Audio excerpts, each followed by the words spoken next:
Alors, correction du QCM2 sur les fonctions, sur les notions d'image, d'antécédent et sur la maîtrise du menu table de la calculatrice. On vous donnait la courbe de la fonction b, ici, ainsi que son expression. Et un petit travail préparatoire, compléter le tableau de valeurs. La plupart du temps, c'est demandé dans les exercices. Et en fait, quand c'est demandé, il faut commencer par ça. C'est le plus... comment dire, le plus fondamental, ça permet d'obtenir des tas de réponses aux questions qui vont suivre. Donc on commence par saisir notre formule. Alors x au carré plus 2x moins 3. Ok. Syntaxe error, ben ça commence bien cette affaire. Alors syntaxe error, ça veut dire que le mot syntaxe c'est comme le mot français, hein. Ça veut dire que la phrase mathématique que j'ai écrite ici n'est pas compréhensible par la calculatrice. En général, c'est dû au signe moins. Alors, je sais pas sur quelle touche j'ai appuyé, donc je vais tout effacer et je vais recommencer. Donc, x au carré plus 2x moins 3. Alors, est-ce qu'elle est contente? Elle est toujours pas contente. Donc, j'ai fait 2 fois la même erreur. Je ne sais pas si vous avez remarqué. Bon, c'est le matin, je suis pas réveillé. Donc, on va effacer la formule. X, là jusque-là tout allait bien, sauf que le problème après c'est que j'ai mis l'exposant ici, c'est ça qui lui a pas plu, il fallait directement taper x au carré. Plus 2x moins 3. Et voilà, et là la vie est belle, nous avons notre tableau. Donc si ça vous arrive, et ça vous arrivera sûrement durant la scolarité, ben voilà, il faut pas paniquer. Alors bien sûr, hein, dans la réalité on n'a pas de replay, on peut pas revoir ce qu'on a fait comme bêtise. Il faut effacer et essayer de vérifier qu'on a bien saisi chaque terme dans l'expression.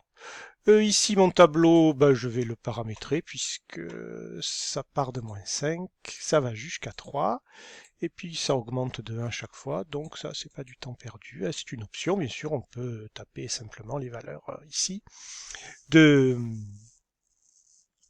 de x, et puis ensuite regarder le calcul en face, le résultat. Voilà, donc on a toutes nos valeurs.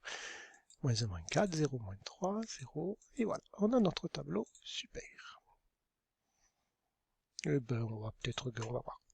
Alors la suite. 1 a pour image -3 par la fonction b. 1 a pour image -3. Donc je rappelle, on va faire apparaître le menu. Tout le travail, c'est de savoir entre 1 et -3 qui est le x, qui est le y, qui est l'antécédent, qui est l'image.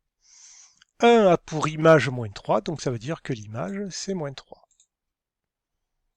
Je la mets en vert. Et 1, bien,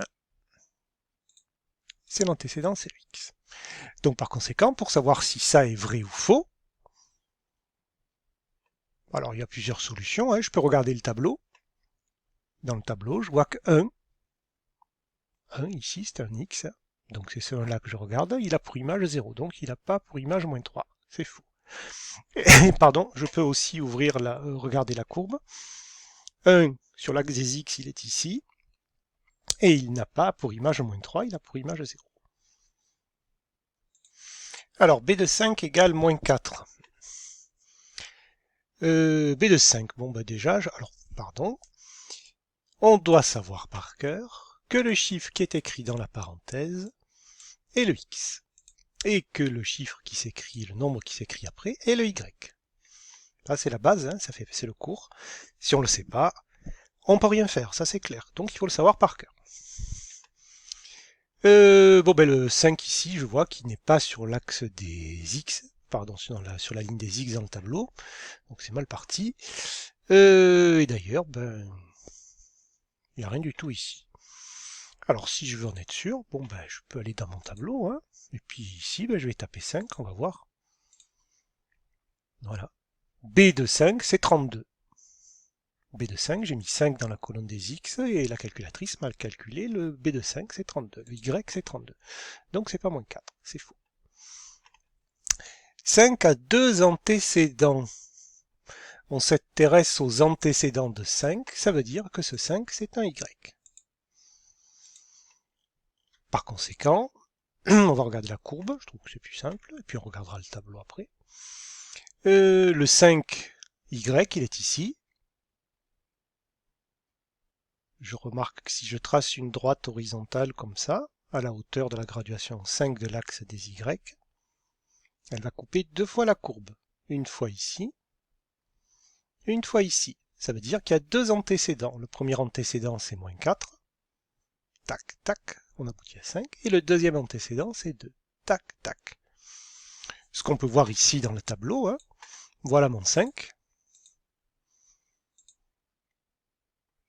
Il y est deux fois, et ses antécédents, donc c'est bien 2 et moins 4. Donc ça, c'était vrai.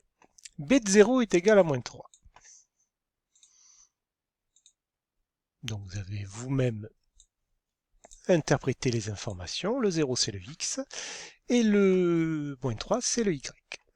0, moins 3, x 0, y égale moins 3. Donc c'est vrai. X égale 0, y égale moins 3. On est ici à ce point-là sur la courbe. 0 a un seul antécédent par la fonction b. Donc c'est le même type de question que ça. Par conséquent, le 0 dont il est question, c'est un y. Bon ben, je peux me reporter au tableau déjà. Je vois que dans le tableau, 0 il est ici et il est là. Donc il a deux antécédents, 1 et moins 3. Et on le voit ici aussi sur la courbe. Le 0 des y, c'est lui. Par conséquent, comme j'ai fait pour 5, dans ma tête, ou avec une règle, je trace une droite. Là, elle est déjà tracée, c'est l'axe des x. Une droite horizontale qui passe par la graduation 0 de l'axe des y. Et je vois qu'elle coupe deux fois la courbe. Une fois ici, une fois ici. Ici, on est à x égale moins 3. Ici, on est à x égale 1. X égale moins 3, x égale 1. Donc 0 n'a pas un seul antécédent, il en a deux. Donc c'était faux. Ça, c'était faux. Moins 1 pour image moins 4, c'est la même question que là-haut. Donc on se répète rapidement au niveau des questions. On n'a pas 36 manières de poser des questions. Moins 1 pour image moins 4, c'est vrai. Bon, moins 1, moins 4. Moins 1, moins 4. On est ici sur la courbe. On a un point qu'on appelle le minimum, c'est ce qu'on voit dans la fiche actuellement sur le sens des variations. Et b de 1 égale 0, donc le chiffre qui est dans la parenthèse, c'est le x. Le chiffre qui est après le signe égal, c'est le y. b de 1 égale 0, b de 1 égale 0. X égale 1, y égale 0. On avait vu ça en fait à la première, ici lorsqu'on avait corrigé celle-là, c'était la correction. Donc b de 1 égale 0. On est ici sur la courbe. Voilà pour cette première série de questions et images antécédents et notation b de x égale y. Maintenant des questions un petit peu différentes. Alors les antécédents de moins 5 sont 12, 3 ou moins 5 n'a pas d'antécédent. Si on cherche les antécédents de moins 5, ça veut dire que ce moins 5, c'est un y. Moins 5, y, il est ici, sur l'axe, donc je trace une droite horizontale qui passe par la graduation moins 5. C'est exactement ce qu'on a fait pour 0 et 5 tout à l'heure. 5, il avait deux antécédents, un ici, un ici. 0, il avait deux antécédents, un ici, un ici. Et moins 5, eh bien, comme ça ne coupe jamais la courbe, il n'a pas d'antécédent. La courbe, en fait, ne va pas en dessous de moins 4. Donc tous les chiffres qui sont, toutes les valeurs qui sont en dessous de moins 4, moins 5, moins 6, moins 7, c'est ça, moins 4,5, etc., tout ça, ça n'a pas d'antécédent. C'est pour ça qu'ici on est au minimum. À moins 4, on est au minimum. La courbe ne va pas plus bas. Donc moins 5 n'a pas d'antécédent. Alors les questions 9 et 10 exigent l'utilisation du mutable. Bon, ben, j'ai ressorti ma calculatrice. B de 0,5 est égal à... Alors ce joli petit 0,5 qui est dans la parenthèse, eh bien c'est un x. Ouais, par conséquent, je vais taper 0,5 dans ma colonne des x dans le menu table. Et j'obtiens moins 75. Super. Les antécédents de 8,25 sont moins 4,5, 8, 2,5. Alors, donc dans la question, les antécédents de 8,5. Eh bien, ce 8,5, c'est un Y, bien sûr. Mais le problème ici, c'est que impossible d'écrire 8,25 dans la colonne des Y. Elle n'accepte pas ça, la calculatrice. Je ne peux écrire des valeurs que dans la colonne des X. Bon, alors, il y a plusieurs manières de procéder. Puisqu'on a le menu table sous les yeux, ben, la plus simple, je vais tester toutes ces valeurs. Moins 4,5. Moins 4,5, 8,25, c'est bon. Moins 4,5 est bien un antécédent de 8,25. Puisque quand je mets moins 4,5 à la place de X, j'obtiens 8,25. 8. Alors 8, hop, 77. Bon, ben 8 n'est pas du tout un antécédent de 8,25.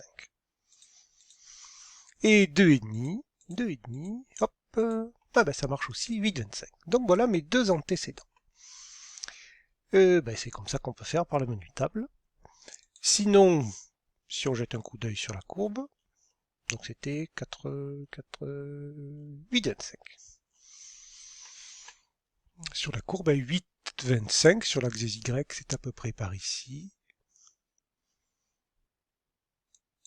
Et donc, voilà, ça confirme ce qu'on a trouvé par le calcul. Les antécédents sont ici entre moins 4 et moins 5. Et entre 2 et 3. Donc c'est cohérent d'avoir trouvé moins 4,5 et 2,5. Voilà pour ce QCM qui donc demande à maîtriser le menu table de la calculatrice pour compléter un tableau, pour faire des calculs supplémentaires, faire une recherche d'antécédents, et ensuite qui demande à maîtriser ce vocabulaire image antécédent et cette notation-là. Fin de la correction.